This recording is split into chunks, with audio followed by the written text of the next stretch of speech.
before the thunderstorm starts in Washington. Click.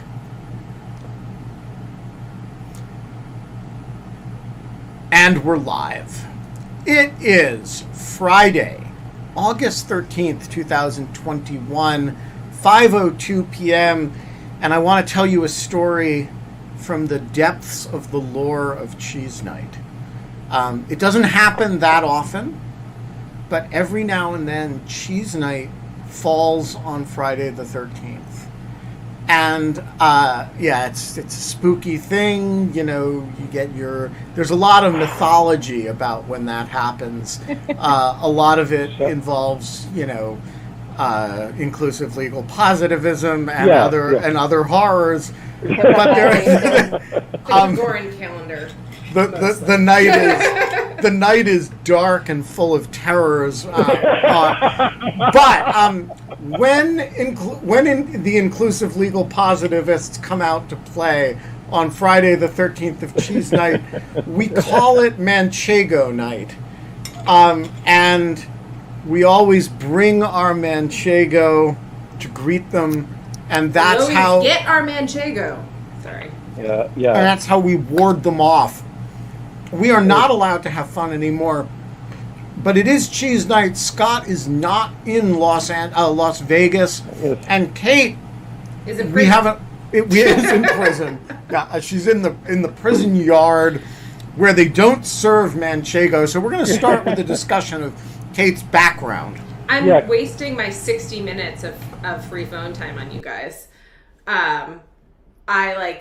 That's, this is all I get for the entire week. And so, but seriously, where are you? I'm in the right co-working now? Space, but because I got so maligned for my polka dots last time. Oh, so you haven't been caught up on this, Scott? Because I live in a studio apartment with my partner who I love and love to work with, but I'm nonetheless getting no work done because we're just kind of anyway. So I got a co-working space because actually my office is so far from my house that it's more costly to go to work every day and go to my office and in time and in money than it is to spend $250 a month on this dedicated desk in a co-working space. And they have free beer on tap and free cider and free kombucha and fruit and free. This is the best thing. Kate. Yeah. Kate. What? Kate. Can I say something? You're not at a co-working space. You're at what we call a bar.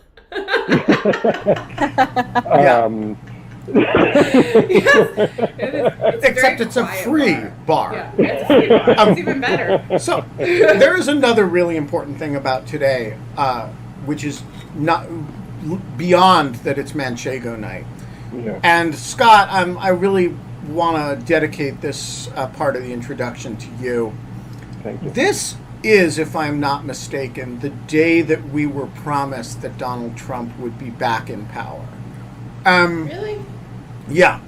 I had it on good authority that come August 13th, Donald Trump was going to be reinstated. Okay. And was this actually a thing that happened? Did they say that this was going to happen? Yeah, and Donald Trump himself did not resist this description. He said, stay tuned for August. A lot of people are saying. Well, it is now August 13th, and it's Manchego Night. We're hanging out, eating the Manchego, and Donald Trump is not back in power that I know of. And so, Scott, I want to just get your thoughts on, do we have a secret Donald Trump presidency that is now restarted as of today? And he's so clever about it that we just haven't noticed. That's a great question, Ben. And this is actually uncomfortable for me because I can't actually say what's going on. Let me just simply say that it is, if there were a Donald Trump presidency that was happening now, I wouldn't be able to tell you. Let's Now, just say, is that because of a methodological point as a philosopher that you can't, there's a sort of radical uncertainty that even if you feel like you know something, you can't, or is it because it would be classified? well, because I signed an NDA. So that's why I signed an NDA. And also, I will be. I also, maybe there's a good time to talk about it, but I signed an exclusive contract with Rumble, where I will be producing videos about maybe the shadow Donald Trump presidency. Because Rumble doesn't care whether something is true or not, I can put it on. Is Rumble like the new Getter, the new Parler? Yes.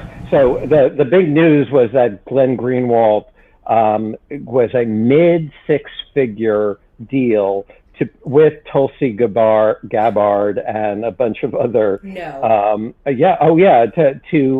produce videos for this new free speech platform that does that.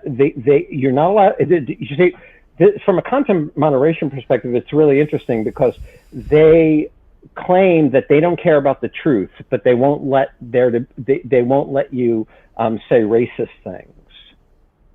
That's really it? Yeah. So well, now. That. Yeah. Right. I know.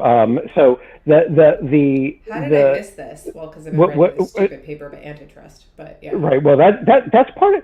See, that's a really interesting question for somebody like you, Kate, who you're both a scholar and you're writing about a moving target, and so there's a. Yes. And so, no, it's like I just hired 9 RAs, which is a little crazy. And then I hired one of them to run the rest of them. So this is me managing. This is like, I feel very good about this. But I've just been completely, but like the thing that I've kind of told them all is like, I'm getting out of online speech. I don't want to keep writing about this. I want to start moving towards Airbnb. And then the same thing, someone contacted me this week with like this crazy set of documents, and I'm just like, oh my God, this is going to be such a huge deal. And I was like, maybe I can just write one more thing. And then I'm like, is this like, I feel as if this has got to be, but like it's such a moving target, but it's also not a moving target, Scott, because it never changes. The actual dynamics never change, right? So like there's a new thing that throws something like Rumble, throws it into like reporters call you and want to know. I don't even need to know what it is. I know all of the things that are going to happen with it. I know everything that's not going to work. And I just can be like off the top of my head. Right? Remember, was it David Plotz was on, Ben, when we had that conversation and we were talking about Substack, and I was explaining to him all of the ways that Substack was just like everything else, but also not like that, and like how it was differentiated. And he was like, so, like, what's your favorite Substack? I'm like, oh, I've never visited the website. I was like, literally have never even typed it into my computer. You just, and he was like, but everything you said was perfectly accurate. I'm like, yeah, I know. I would just tell you something. There was a guy, a young professor, and his name was Scott Shapiro, and 25 years ago, he said he was just going to write one article on inclusive legal positivism. And now he has 75,000 followers. And that's the way I feel about Glenn Greenwald. It was like 20 years ago, and I was just going to engage with him this once. It was just once. And I have to ask Bobby Chesney permission to tell, in celebration of his new gig, to tell our incredible Glenn Greenwald story. But I am, if Manchego Night permits, I will tell the Glenn Greenwald story to end all Glenn Greenwald stories. It takes place in a labor and delivery room. And it involves Auschwitz, and content moderation. Genevieve, wait, were you on the thread today? What you saw the email that I With sent? the dogs? Yeah. So, I mean, I sent on our text chat to everyone. I somehow got surfaced in my feed. Glenn Greenwald's thread, like standing thread that like is about all of the dogs that he has adopted because he runs like a dog shelter. They're like in Brazil. 26. He has 26 dogs in addition to the dog shelter. Like he owns those 26. And then like he also has adopted a number of children. So there's like this whole thing. And I sent this to like the chat and I was like, how am I supposed to keep hating this guy? He's adopted all these dogs. And Ben was like, because he's a total asshole. Like, yeah, Ben gave the response that like people normally give when you say, well, you know, Hitler was a vegetarian. Oh my God. Right. Ben, you're muted. You're muted, Ben. You're muted. We can't hear anything you're saying. You're still muted. I just want the record to reflect that I actually said none of this on In Lieu of Fun. I said it in a private chat. Yeah. And so I am actually, as the host of that chat, protected by Section 230. That's true. And these guys are all engaged in a HIPAA violation. Okay. But you're right. Do you think that we're not going to have law anymore because things like HIPAA are just actually slowly going to become so morphed over time that like they're just like I don't know, like what is going to happen with that? I know that courts will continue to be like not completely idiots about it, but like how, like what if the understanding of HIPAA becomes whatever Marjorie Taylor Greene said it was? What if that happens? I think it's already happened. Like literally nobody knows anything about HIPAA. We do a lot of HIPAA research in our clinic because we have to, it's really boring. It's so boring. I don't even teach it in information privacy because it's so boring. You don't even teach it information privacy? No. There's a lot of other information privacy, Scott. No. I understand, but you mention it, right? No. That's hardcore. I respect that. Oh man, yeah. I have been forbidden to tell this story, so I will not. Okay. So I have another really important HIPAA question. No, I'm kidding. I have no important HIPAA questions. So can I throw something out? A question? So ordinarily I dread the beginning, like the end of the summer and the beginning of the school year, despite the fact that I love school and I love my job and I love teaching and I love all that, but I kind of dread it. This year, I cannot wait for it. I cannot wait for the school year to start. I feel like the last year and a half has been like just an absolute, just like the worst spring break ever. And I just can't wait to get back. Is that because you're teaching with Lisa Page? Well, I am teaching with Lisa Page, and that is very exciting. Although she's really going to make me look like a complete and utter ignoramus. She will be well prepared for each class. I promise you, Judith. Oh, I know. We've been spending the summer putting together the syllabus. And she's fantastic. But I mean, I'm like really excited about starting to teach, even though it's a lot of work. And are you gonna have the Lisa Page puppet as a guest at class? No, because I could never do it justice. Wait. So why? So were you not teaching? I forget. Were you not teaching in the spring? I was not. I did a clinic, which was a small, which is really face to face, but also it's the remoteness. Yes. Yeah. What about you, Genevieve? You're going? You're going back. I'm taking a break this semester. Right. You're taking. Right. You're Yeah. taking a break. Right. Yeah. Right. I gotcha. And so We can't say why for HIPAA reasons. Yes. That was a HIPAA violation just then.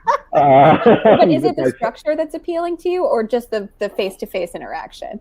Oh, the face-to-face thing. I mean, I just like absolutely. So I had mentioned this last week, but when I went to DEF CON and Black Hat, the idea of being in a room with other people was just so, it was so exhilarating, actually, I have to say. And one of the things, I don't know if we talked about this on the show, I can't remember, everything is kind of mixed up in my head, but I don't think it is actually, because I think it was, I spoke to my another group about it, but the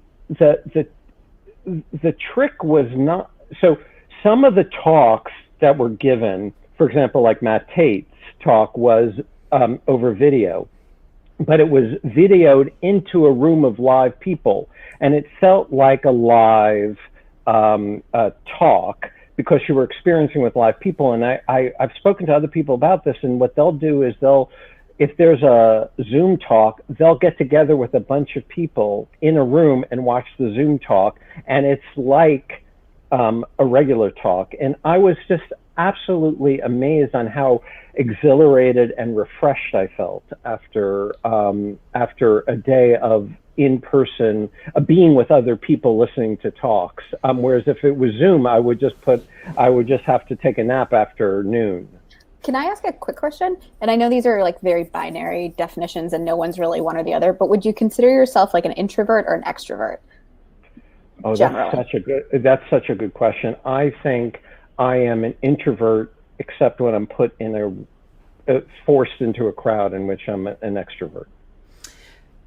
So I'm kind of curious. So Genevieve, you were in class last semester, right? But you were in all upper level classes, so I assume they were all over Zoom.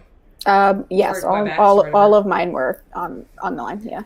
Okay, so like I did them hybrid. Like I had like 6 credits I was teaching that were over the internet, and then I had like the 2 hours twice a week of in-person teaching with masks. They're masked, I'm masked in a room with me being piped into another room. And I have to say, like, I had an interview with somebody who was in my class, and I didn't recognize her face, like, because I have no idea what she looks like, and I felt like so bad. I have like 90 students or 70 students, so I just like didn't see her name either, just didn't ring a bell, because she wasn't someone who like raised her hand all the time. And I'm just like, oh my god, like I don't know, I would get into it by the end, but man, every time but I was never looking forward to it. Like that's like I would have to say, like I just felt like I would get up, kind of like work myself up for it, and I'd teach for 2 hours, and like you kind of get into it and you like turn on and like you get engaged, and there's like an adrenaline rush a little bit, but like I never looked forward to it. It was tech failures every day, and it was just like awful. Kate, were you in the class with them, or just separate class? I was in the class, and like I was in a class, and I had to switch rooms every other class, so like I was always in alternating rooms, and like I'm 30 feet from the nearest person, and I just was screaming through my mask, and like I was running out of breath. Like, you know, you're walking around, you can't walk around because they're following you with a video camera to pipe you into the other things. You just stand there. And like I just kind of felt, and like my PowerPoint wasn't projecting or like whatever. It just was like, I just felt like it was, and I mean, I would actually say the worst part of it was like, if I made a joke, I couldn't tell if anyone smiled. If I like kind of if people were confused, I like jokingly would be like, you have furrowed brow face. And it was like, all I could see was like this much, but like, you know, but like, I was like, what are, you know, and you know, I just like, it was so hard. I just actually hated that. Some of the upper level courses that my classmates took were like that, and they said it was challenging. Ben, are you going to be going into Brookings in September? I am. I am going to. It's complicated because we're a fairly large group at this point, and also somewhat far-flung group. Our daily editorial meeting has a participant in, Minnesota. So we actually have to be remote just to be inclusive of our people, which means that on any given day, certain people have no particular incentive to be in our home base. So we've developed a policy in which anybody's welcome to be at Brookings, subject to Brookings's rules, but there's no pressure, no questions asked if people want to stay remote. I will be there because I'm, as much as you guys love my hammock and my my Bob Mueller background, I'm kind of sick of this little cubicle, and I'm eager to get back to my commute by Segway down to Brookings every day. So you commute by Segway?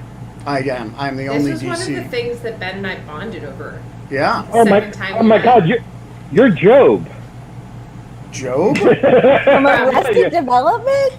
Yeah, from Arrested Development. I mean, yeah. I Not mean, enough magic. yeah. Now that explains why you always correct me when I say that you do tricks. That they're, it's an illusion, Michael. Don't get me started on my Segway rant because Okay. I have very that's- strong feelings It on means this that he's subject. definitely going to give his segue rant, so all of us have only a few more seconds to get something else in. I actually want to hear it.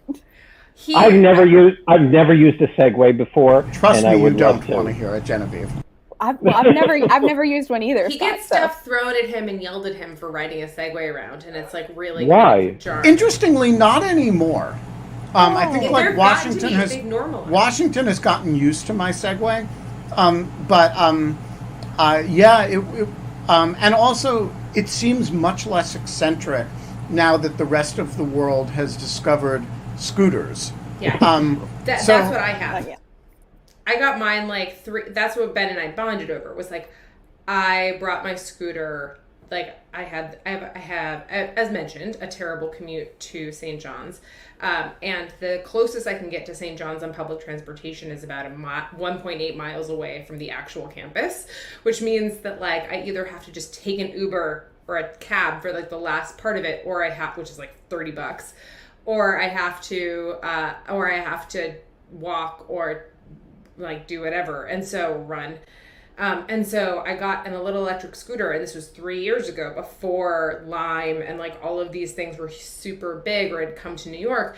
And oh my God, people give me so much crap. And this was how I met but it was joyful. Like getting on like a scooter and like going like just like boom, boom, and you're just like kind of like zipping along, and you're like the wind is in your hair, and like it was like fall and the leaves were falling and like everything was beautiful, and I was just like, like going through all of these neighborhoods in Queens, and it was kind of cool, and like I just like loved it. I saw like all of this stuff going by that I wouldn't have appreciated.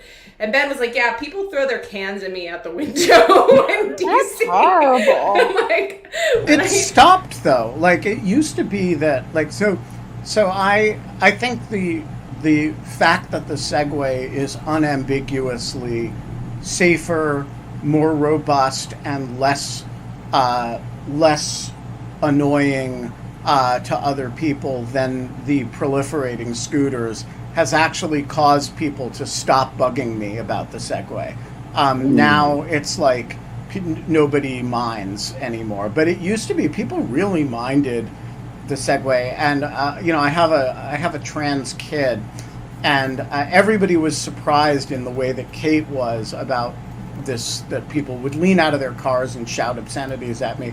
And I told EJ this, and EJ's like, yeah, welcome to being trans, and just saw it as like people's responses to end of the bell curve self-presentation is really, really hostile, whether it's dog shirts.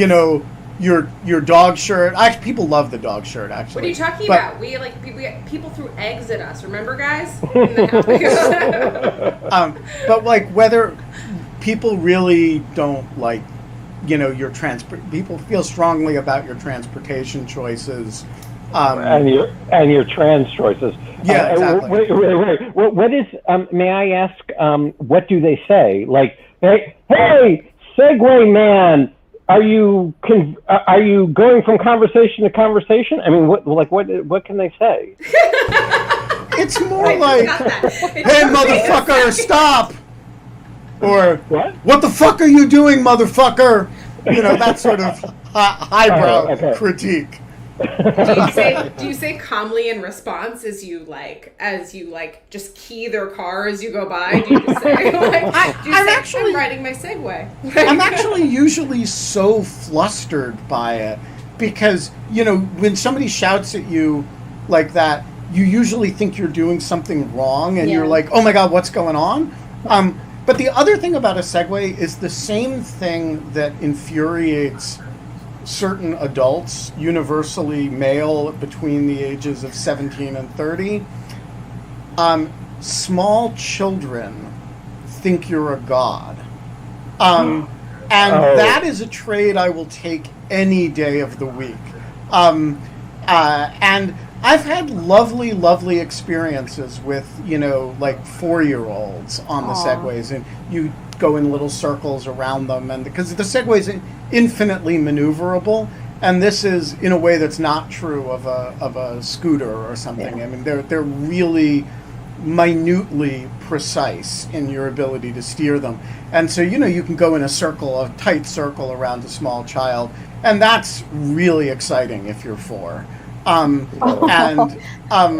so I will take the 17-year-olds who don't have anybody to bully, leaning out of a car and shouting an obscenity at you, if I can also get the wide-eyed child who's never going to forget the day that the Segway when it doesn't actually remember the person, but the Segway went in circles around him. That's a big day for that kid. The hostility to joy is just so sad, though. I mean, it's depressing when you think about it, especially because the demographic is so specific and the juxtaposition of where the happiness just emotes from. It's crazy. Yeah. Ben, have you ever Segway drunk? Yes. Did you fall? I mean, no. You actually have to work very hard to fall off a Segway, which is not scooters. Which is not true. And I still fall off all the time. It is not to say that people don't do it. I mean, George W. Bush famously did it, giving rise to one of the great all-time Tom Towles cartoons, which was George W. Bush, frame 1, George W. Bush falling off the Segway and spazzing. Frame 2 is Ari Fleischer briefing the press saying the goal was not to ride the Segway. And then frame 3 is Ari Fleischer going, the goal was to liberate Iraq.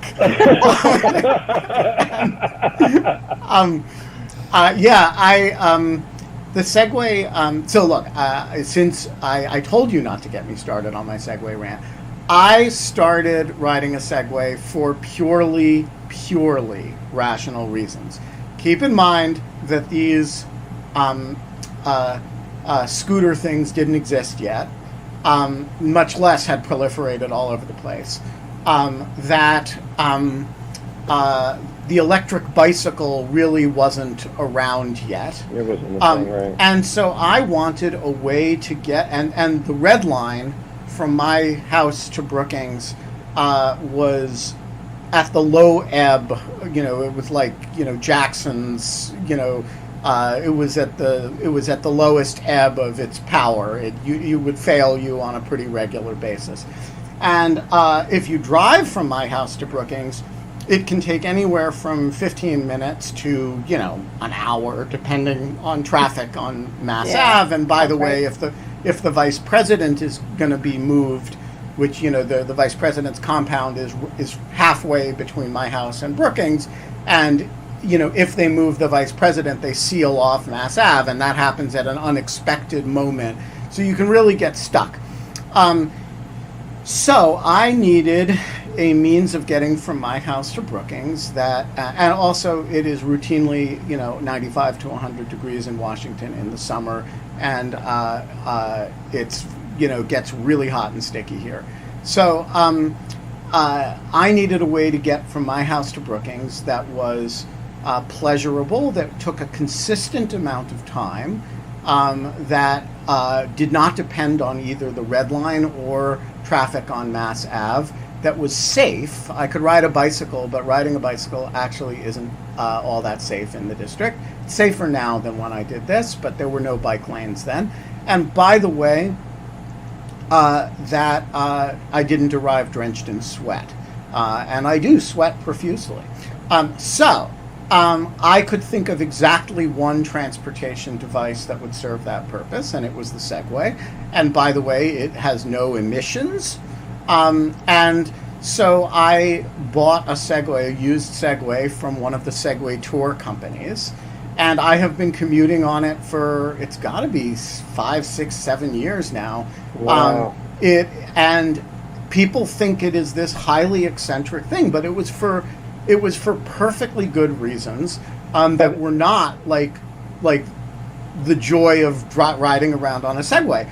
That said, the joy of riding around on a Segway is no small thing, and if you've never done it, you should.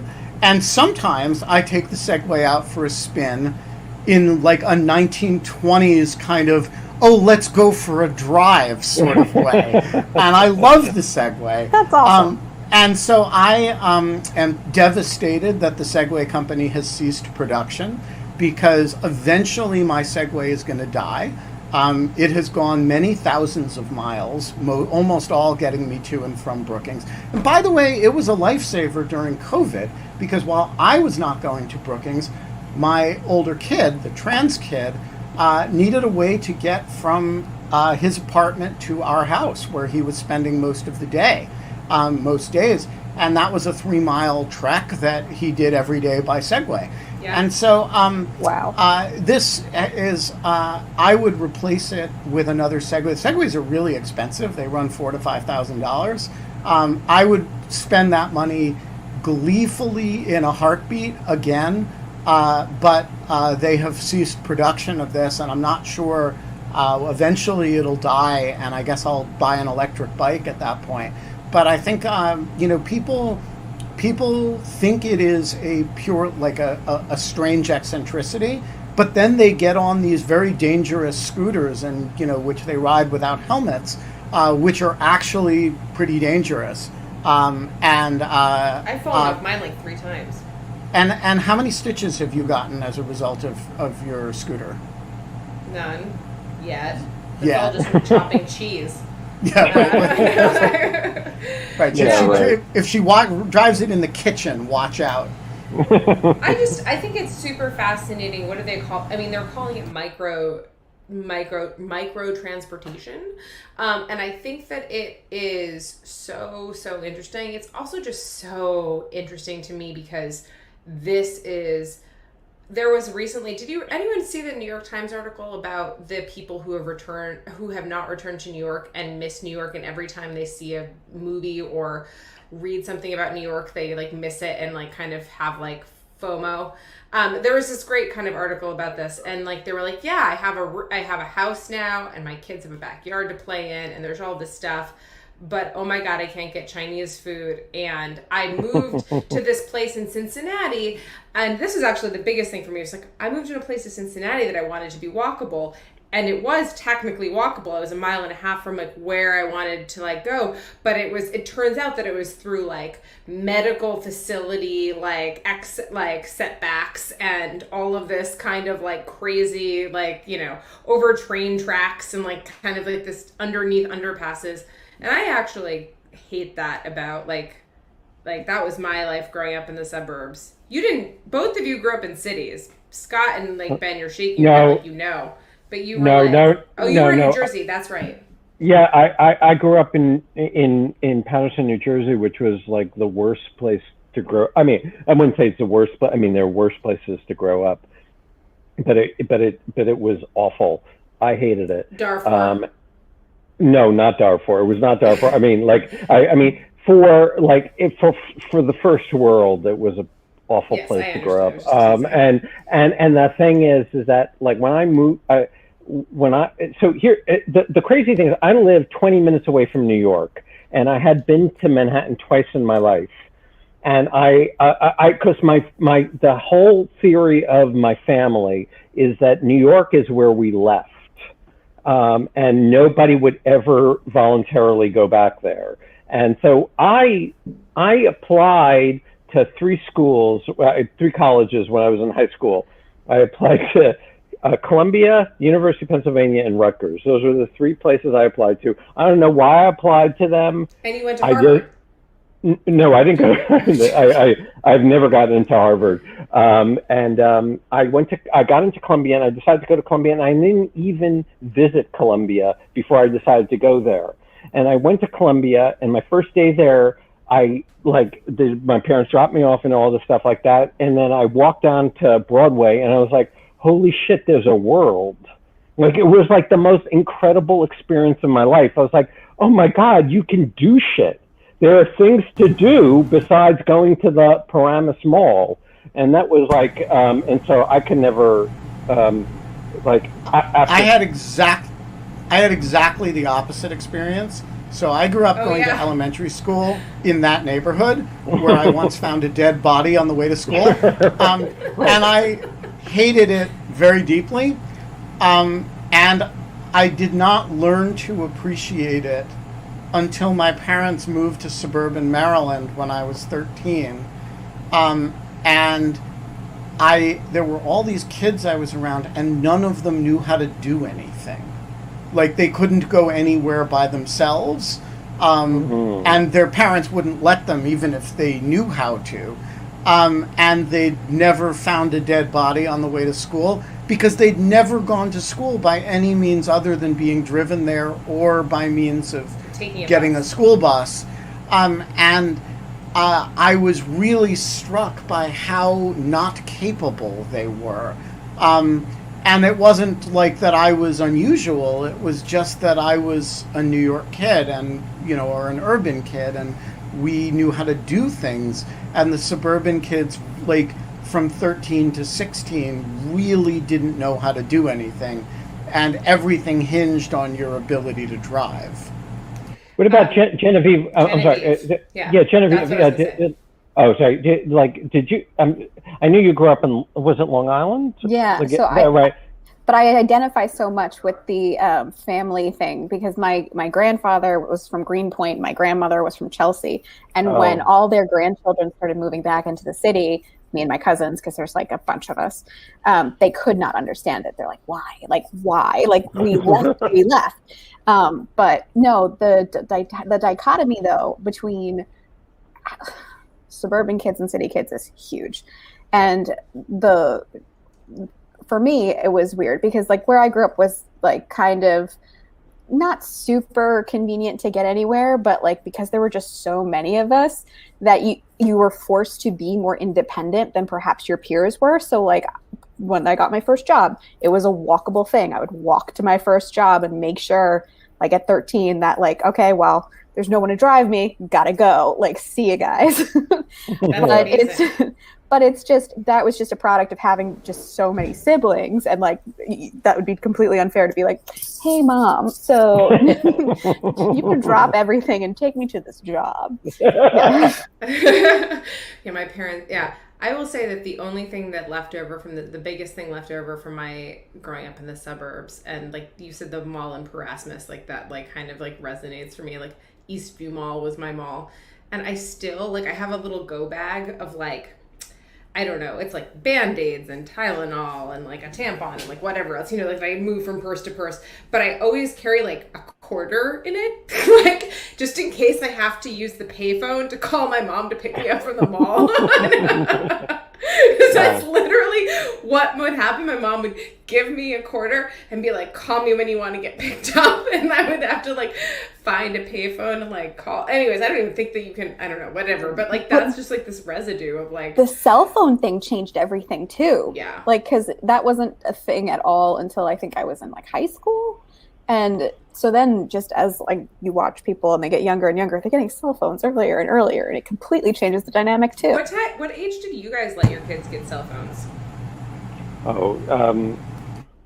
That's like the hardest fucking question there is in parenting. I feel like it is. Yeah, I yeah. actually think that I know that people joke, but like I think it completely is. Oh yeah, because it's like on the one hand, it's the best goddamn toy there is, and like it just will really absorb them. On the other hand, it's like after that point they don't need you, and also there's I mean, there's all the things that people talk about. I mean, there is, so there is a kind of truth to the whole. These fucking cell phones and what they're killing, they're ruining kids. Is kind of true. Yeah. I don't answer that question. Even asking it is a HIPAA violation. Richard Wattenbarger, the floor is yours. Thank you, Ben, for pointing that out. Well, I have two questions actually. First one, Scott, how's the guitar? So I didn't want to talk about this because it's boring. It's a HIPAA violation. It was a HIPAA violation, right? But after 3 years of 2.5 years, I finally have control over my fingers. The first time it's ever happened in my life, I don't know. Is this like you got? I know Ben and Richard. I don't know who else plays instruments here, but I feel like I did not have control over my fingers until like last week, and now it's like a completely new world for me. What do you mean by that? I don't even understand. Well, it's like your nervous system. Yeah, as you get older, your nervous system isn't going to take. It's not going to do very intricate tasks very easily. It takes a lot more training. I mean, the thing is, like, for example, so this was the summer of the pinky. Did I ever talk about this? This was the summer of the pinky. And the whole summer, I wanted to get my pinky in control. And for some reason, I don't know, last week, all of a sudden, all my fingers, like the neural pathways were established. And to me, it's the most extremely exciting thing. And all I think about, and I do this constantly. I'm very excited. So, but thank you. Thank you. So here's your assignment, Scott. Go to the Bronx Zoo, and go to the chimpanzee pen, and go, nah, nah, nah, nah. You can't do this. Wait, can they not? Really? What? No, They cannot do this. Gorillas and chimps can do this, but they do not have fully opposable thumbs. Humans are the only animals who have useful control over their pinkies. That's so cool. Yeah, so you can always lord that over your great ape friends. I had a friend with 6 fingers, and they'll get very upset if you show them this and point out to them. Mr. Gorilla, you have many skills. I can't knuckle walk, but you can't do this. So it's like in America, this is the finger, the bird in America, right? This is the thing in Europe, right? This is the bird in Europe. But in gorilla, it's this. It's this. It's fuck you, gorilla. It's this. This is giving them the bird. Can I ask really quickly to Richard and Scott, so when you're saying you have control of your fingers, would you say that it's kind of like when you get to a point in learning a language where you stop automatically translating it in your head and thinking about the phrase in English and then translating it to another thing and then putting it's like it just kind of comes out? No, it's actually, for me, it's the opposite. It's like, somehow, when I wanted my pinky to move, I would think move pinky, and somehow the pinky would move sometimes. But now, when I think move pinky, I can actually feel it move. I can feel me moving it. I know. Are you by okay? The way, many times Scott is describing an eccentricity on Scott's part. This is not one of them. Oh, I know. So for me, it's because I'm not a string player or a guitar player. These are not manual dexterity things, but the ability to control when you play brass, the ability to control the combination of your lips, which is called embouchure, is that requires a lip to brain connection that if you do it wrong, you get the wrong note, let alone the wrong tone and mood of the note. And those are, there's things that require extreme dexterity, particularly of very small muscles. And, the dexterity you're using to play the guitar is a lot of micro movements of very, very small muscles, and your brain has to control those. Yeah, the weird thing is that it's like I assume it's the thing with the lips. Like your brain did not like you.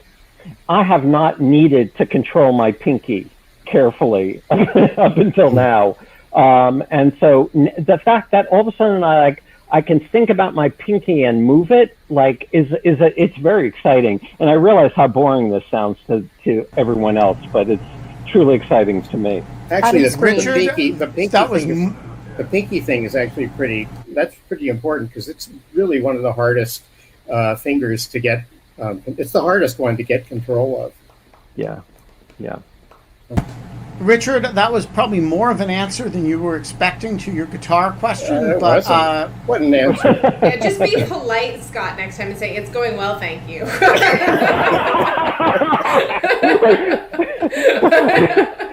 Thank you. Yes. Thank you, Richard, for asking that question. Do you have an hour?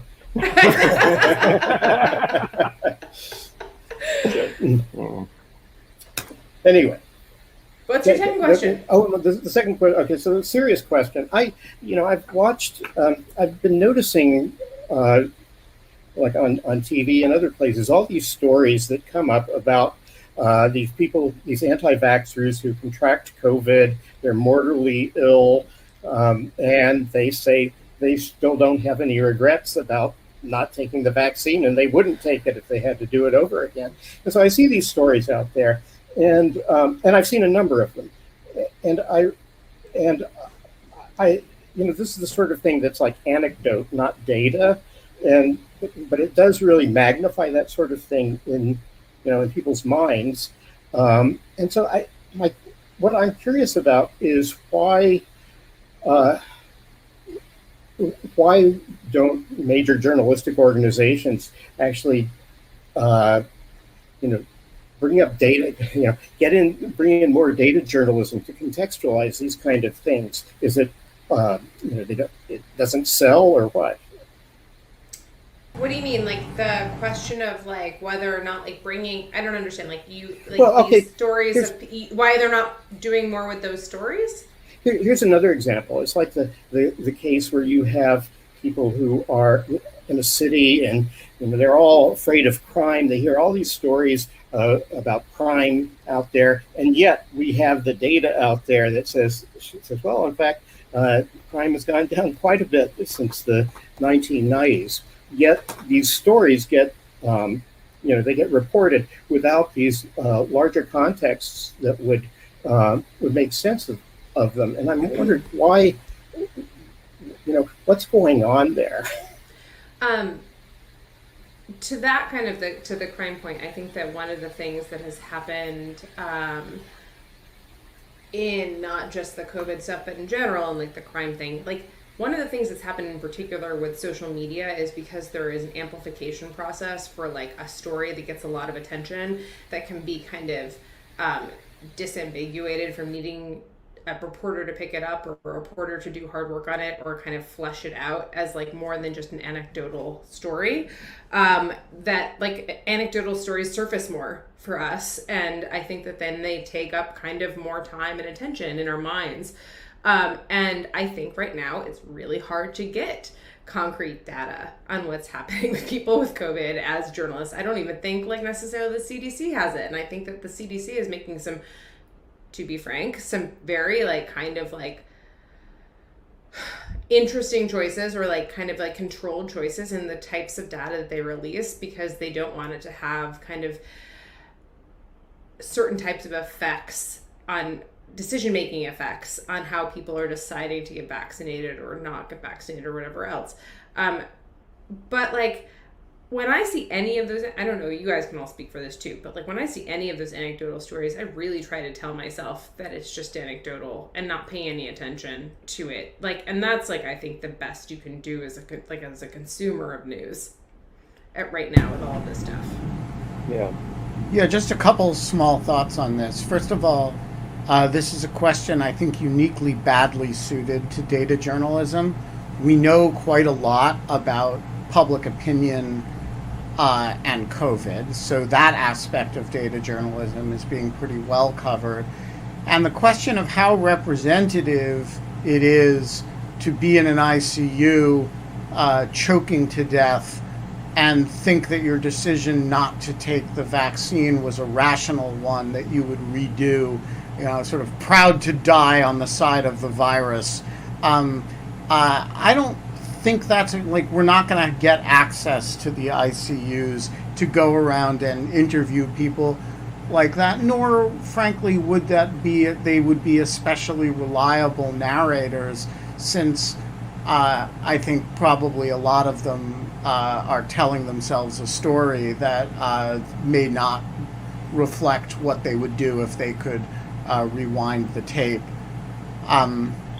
There was a really interesting article in The Atlantic written by a Dartmouth a political scientist, and I forget her name, apologies to the author, but what she wrote was about how the reason why a lot of these people in the ICU will say, I wouldn't take the vaccine even having gotten COVID and all that stuff, is that this is the way that people deal with being conned.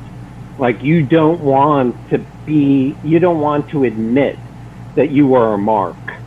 And so I think so many of these stories, these anecdotal stories, are reflecting that sense of being duped. And I think that's exactly right. And there's a wonderful New Yorker story about this from about 10 years ago, answering the question, who is the guy who actually gets nailed by the Nigerian email scam? And they found him. And, it ruined his life. He ended up in prison because he ended up stealing money to give to the Nigerian email scammers. And he, still believes that the big payout is just, one $10,000 wire transfer away. And is that because he really still believes it? Or is that because asking, because admitting that you're a mark is really hard? Paula, the floor is yours. Okay, so Kate made this great point on Twitter about a week ago on her eyes just like expanded on descriptively neutral terms that like people infuse with their own meanings. And one term that came to mind for me was elitism, which I think falls into that category, but obviously has a really bad slur-like connotation. And I was wondering, would be descriptively neutral. Well, I was wondering, I was going to ask if you agree whether or not the denotation is different than the connotation, but also if you think it adds any value to the legal field, because I'll be honest, I remember when I was applying to law school, and on a quite reliable news outlet, on an article I read, someone, like a quote unquote reliable source, says a lawyer was not worth their salt if they did not go to HYS, which at the time was a really big blow to me. When I actually thought that was a believable thing. But even though that's so wild and like not even have any truth to it, I mean, when I look at like US News rankings, it's not false or untrue to say that there is a correlation with US News and LSAT scores, GPAs, bar passage, or federal clerkships. So I want to know. Well, the question is what's cause and what's effect there. Exactly. I would just like to start to the extent that we're talking about law schools. Let's observe that the world of law schools and legal practice long predated U.S. news by several hundred years, and actually predated law schools by, the Harvard Law School was founded in 1870, I believe, maybe a little later. That's the first law school in the country. The legal profession is a lot older than that. And so the notion that that you need rankings is actually very recent and very silly. Or any elitism, not even just rankings. Well, I want to distinguish between elitism and the pejorative use of the term elitism. I think that there are good and bad elitisms. There's the elitism that says, hey, I'm not picky about how you got to be one of the people who is absolutely great at what you do. But I would rather watch Simone Biles than watch other non-elite gymnasts. Just my preference. I would rather read Shakespeare than read,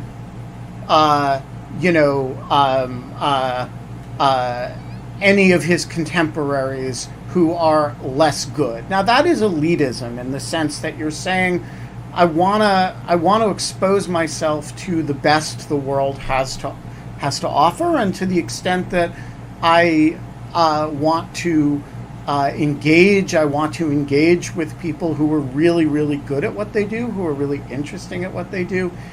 The problem with elitism arises when you either have contempt for people who are not in that elite, or when you start using proxies for elitism or for the actual elite that are based on status markers that in fact have no intrinsic value of their own. So your example of the Harvard Law School is a very good one. The Harvard Law School, where I have been known to teach, is a wonderful place to get a legal education, and it produces many perfectly ordinary non-elite people every year. And the only definition by which they are elite is if you say the definition of the elite is having gone to the Harvard Law School, right? There's a kind of reverse engineering. It's a very large place. It produces a lot of people, some of whom are part of what we would understand to be a legal elite, and the vast majority of whom are not. I think if you understand elitism that way, there's nothing really objectionable about it. If you understand it as a series of prestige markers, then it becomes very ugly very quickly. I think you read, so the descriptively neutral phrase that I said, just for what it's worth, was, I said, I just realized that the place isn't the same without you. Like that phrase, like, oh, such and such is just not the same without you, is actually a descriptively neutral phrase. Even though we tend to actually, and what I mean by that is, look at the phrase. The phrase means, this isn't the same. That doesn't mean that it's better or worse. It just means that it's not the same. And so that was, the descriptively neutral kind of thing that I described. And that, what I meant by that was just, there's lots of things. Elitism, in my mind, is not one of those things. Elitism is speaking about a decision about what is elite. And even if you're talking about best and better, elite has some type of precise kind of, especially ism on it, has some type of precise kind of pejorative nature to it, or slightly judgmental nature to it. That is putting something descriptively above, but it's not neutral. It's putting something either descriptively or normatively, however you want to call it. Because of course your description could be normative, but above something else.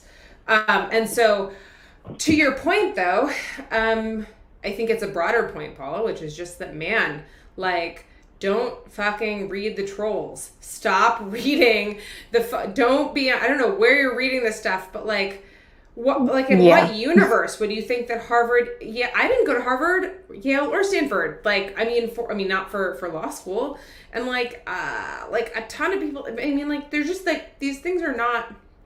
There's always going to be haters. There's always going to be people that say that type of thing. Just try to take all of that with a big grain of salt. As somebody who teaches at Yale Law School, can I just say that is the dumbest thing I've ever heard. I mean, it's really a stupid thing to say.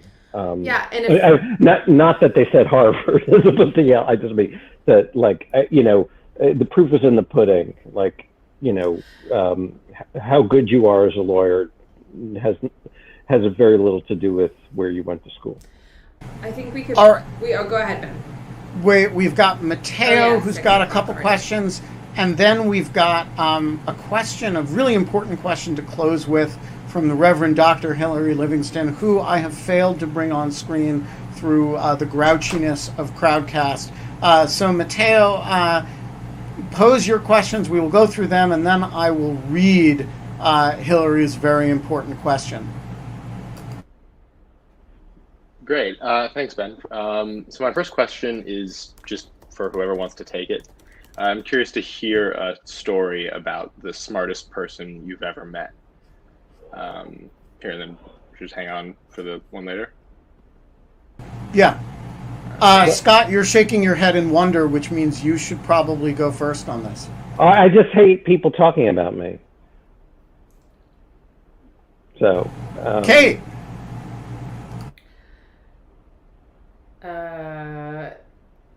Ada Palmer, taking it before anyone else can take it. She's pretty impressive. Yeah.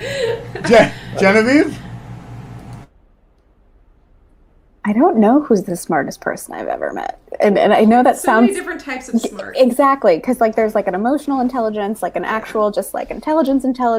There's the people who can translate the super smart thing into something that's like digestible for the majority of people, which I think is like an incredible skill.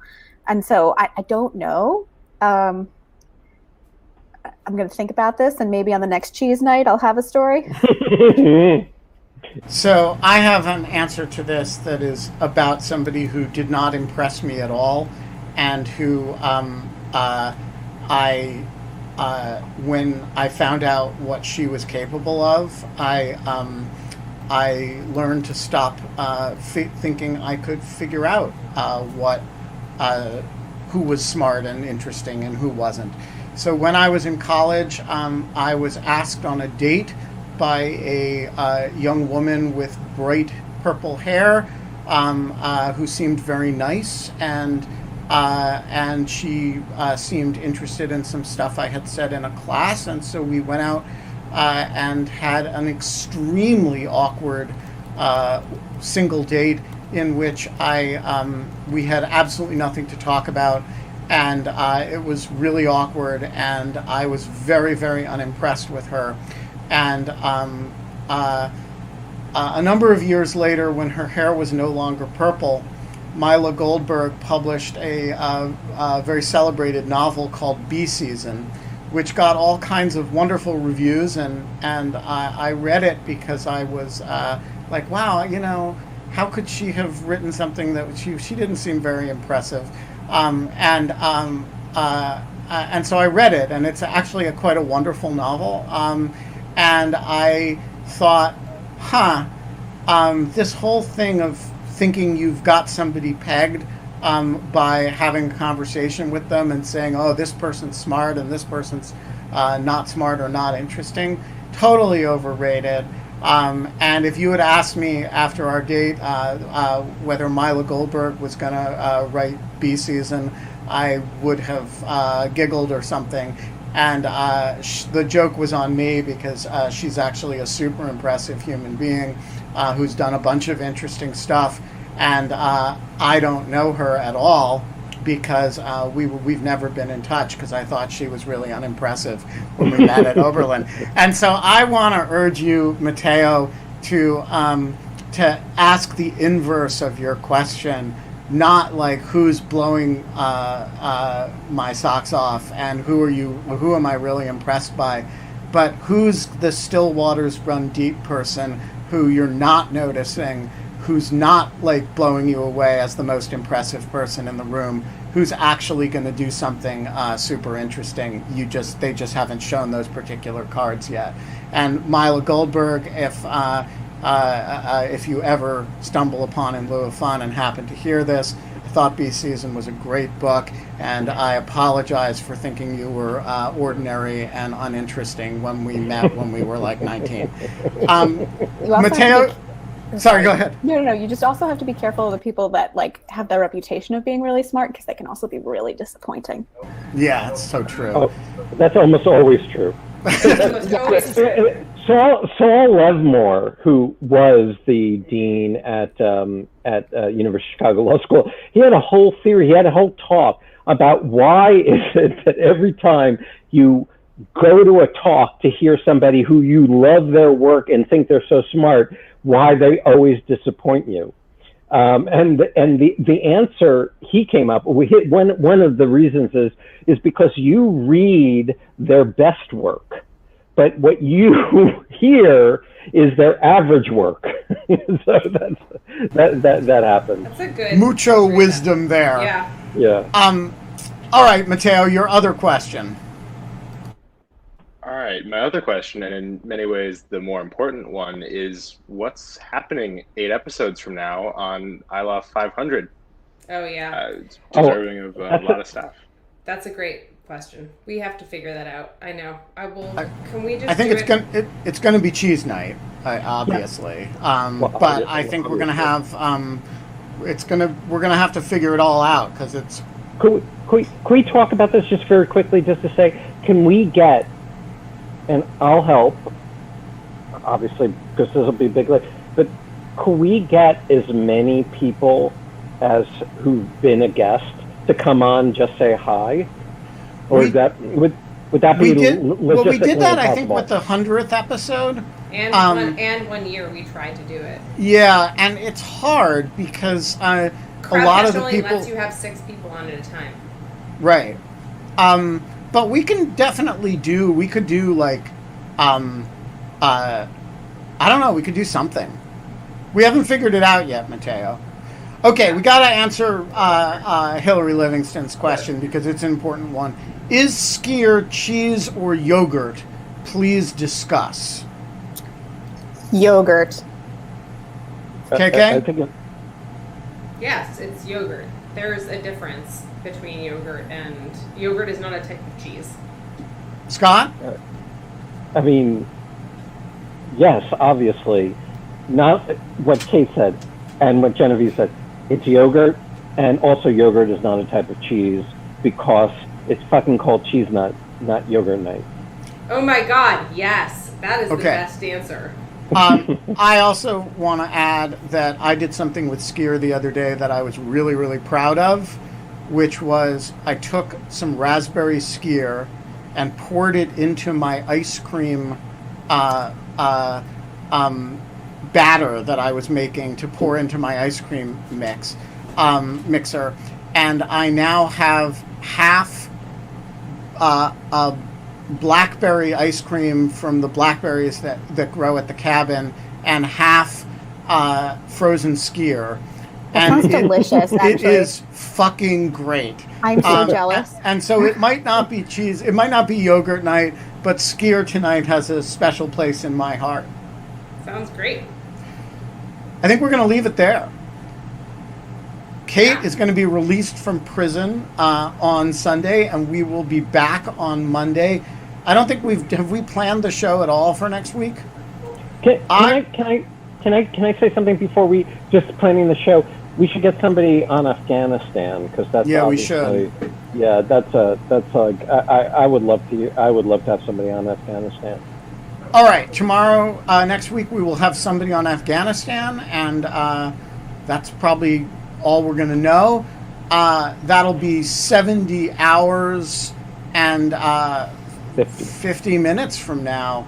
And until then, Genevieve? We don't have fun anymore, but we have skyr. Ice cream. Some of us. We do. Some of us. You're such a jerk.